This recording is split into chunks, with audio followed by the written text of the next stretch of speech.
নমস্কার, শুভ সন্ধ্যা। নিউজ ভ্যানগার্ডের পর্দায় আপনাদের সকলকে স্বাগত। আমি সুপ্রীতি রয়েছে আপনাদের সঙ্গে। চোখ রাখবো আপডেট খবরের দিকে।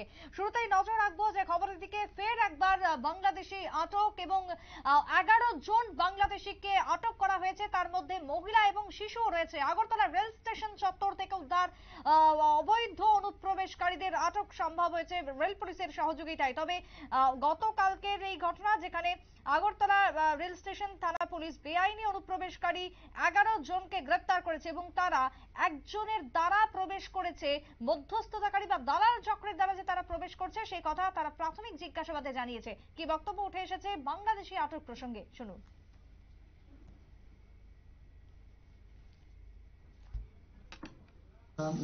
গতকালকে বিকালবেলা মোট 14 জনকে আটক করা হয়েছে আমাদের আগরতলা রেল স্টেশন থেকে। আমরা জিআরপি থানা এবং আরপি থানা মিলে।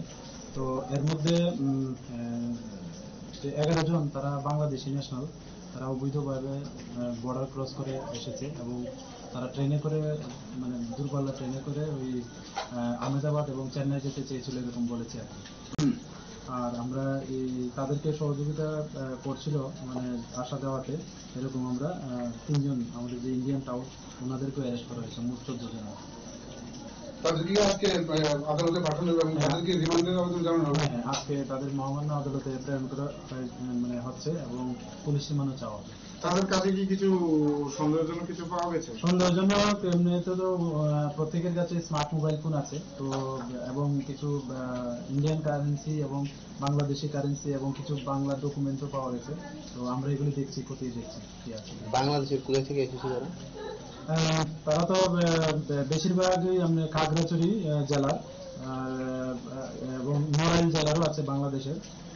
তো তারা ওই ম্যাক্সিমাম, যেমন 7 জন তারা খাগড়াছড়ি ডিস্ট্রিক্টের এবং বাকি যে 4 জন আছে মহিলা, তারা নড়াইল ডিস্ট্রিক্টের আছে। এটা ভারতের কোন দিকটা ইউজ করে মানে ভারতে ঢুকছে? অ্যাকচুয়ালি এটা মানে এই মুহূর্তে তদন্তের স্বার্থে আমরা এটা বলতে পারছি না। আচ্ছা, অনেকদিন ধরেই আপনারা এই বাংলাদেশে আটক করছেন আগরতলা রেল স্টেশন। তাদের এই জিজ্ঞাসাবাদের পরে রিমান্ডে আনার পরে মানে কি কারণে তারা বাংলাদেশ থেকে ভারতে আসছে, এটা কি কিছু পাওয়া গেছে? বেসিক্যালি তো মানে তারা বলছে যে কাজ করার জন্যই তারা এদিকে আসছে। তো আবার কিছু বলছে পার্লারের কাজও মানে করতে যাবে, এরকম বলছে। বিভিন্ন যে তাদেরকে যে দালাল ধরে মানে পাঠাচ্ছে, তো এগুলিও সন্দিগ্ধ বিষয়। তো আমরা এগুলিও খতিয়ে দেখছি এবং আমাদের এই বিষয়ে আমাদের যে সিস্টার এজেন্সি আছে তাদেরও সহায়তা নিচ্ছি আর কি।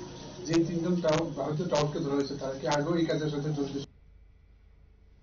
আপনারা শুনলেন পুলিশের বক্তব্য। অবৈধভাবে তারা প্রবেশ করেছে এবং ইতিমধ্যেই দালাল চক্রের দ্বারা তারা যে প্রবেশ করছে সে কথা স্পষ্ট। তবে কারা জড়িত রয়েছে এর মধ্যে তাদেরকে অনতিবিলম্বে খুঁজে বের করে উপযুক্ত ব্যবস্থা গ্রহণ করতে হবে, এমনটাই দাবি উঠে আসছে রাজ্য থেকে। ছোট্ট বিরতির পর ফিরবো, সঙ্গে থাকুন।